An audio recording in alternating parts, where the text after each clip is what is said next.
Mu mbalirira y'omwaka gw'ebyensimbi guno 2025-2026 gavumenti okuyita mu palamenti yayisa trillion 72 n'obuwumbi 308 okutambuza eggwanga.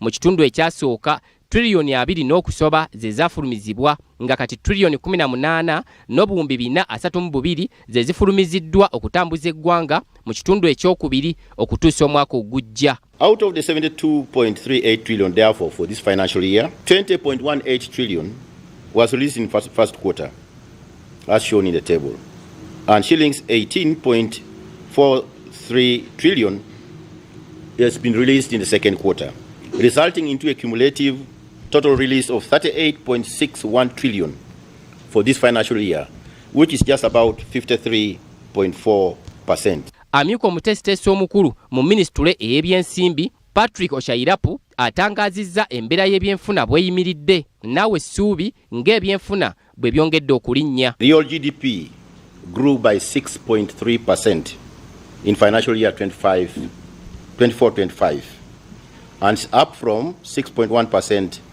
the previous financial year 2023/24.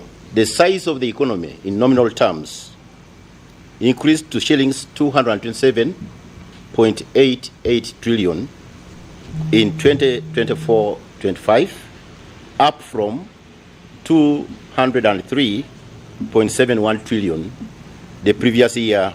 Ku nsimbi ezifulumiziddwa olwaleero akakiiko k'ebyokulonda kaweereddwa ssente zonna ze kaasaba okuddukanya okulonda era tekabanja. Electoral Commission 52.71 billion. This makes a full release to Electoral Commission approved budget for Electoral Commission roadmap totaling to date 450 billion. We have been releasing because there are accelerated activities for Electoral Commission to conduct the elections. Ebyobulimi, amakolero, ebyobulamu n'enguudo nabyo biweereddwa ensimbi okusobola okumaliriza projekiti ezatandikibwako. Agro industrialization 320 billion for research operations and capital expenditure for the development projects under that portfolio.